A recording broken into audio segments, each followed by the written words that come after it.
नमस्कार बंधुरा सबाई केमन आछो। आज के आमी रान्ना करब मटर पनीर आलू। तो ये मटर पनीर आलूर एक टेस्टी रेसिपि तोमादेर साथे शेयर करब।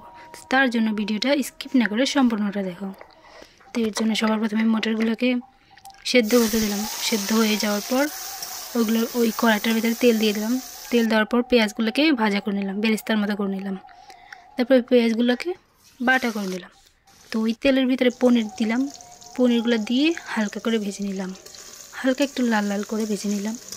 आमरा এই পনিরগুলো বাড়িতে বানাইছি, তাই অল্প একটু দুধ দিয়ে অল্প একটু পনিরই হলো। তো এই পনিরের নাম মাত্র অল্প একটু পনির। তো তারপরে তেলের ভিতরে আলুগুলোকে ভেজে নেব। তো তার জন্য আলুগুলোকে কিন্তু ছোট ছোট করে কাটতে লাগবে।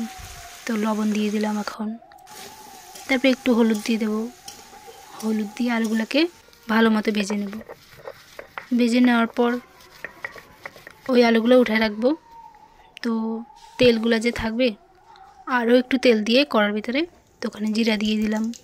জিরা দেওয়ার পর ওখানে যে পেস্ট করলাম ওখানে আছে আদা আছে, জিরা আছে, তারপরে পেঁয়াজগুলো যে ভাজা করছি ওই পেঁয়াজগুলো আছে, তারপরে টমেটো আছে, রসুন আছে।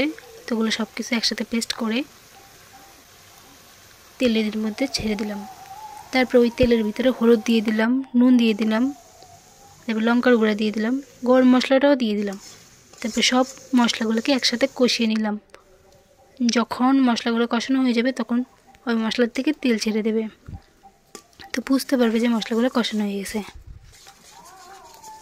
তারপরে ওগুলোর ভিতরে আলুগুলো দিয়ে দিলাম, ভাজা আলুগুলা তখন যে ভেজে রাখছিলাম। তারপরে ওই সিদ্ধ মটরগুলোও দিয়ে দিলাম, সাথে ওই সিদ্ধ করা জলগুলোও দিয়ে দিলাম।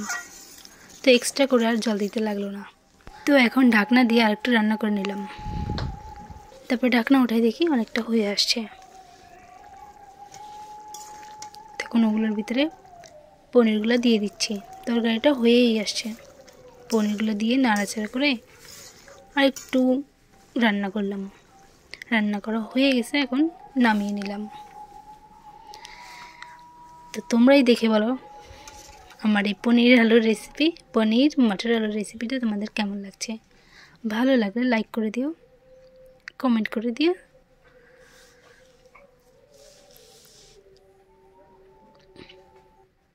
তো এখন আমি বসে গেলাম খাওয়ার জন্য। কতটা সুন্দর হয়েছে দেখতেই পাচ্ছ। তো এখন আমি মেখে নিচ্ছি ভাতগুলো। তো তোমরাও বাড়িতে ট্রাই করে বলো কেমন হয়েছে আমার এই রেসিপিটা।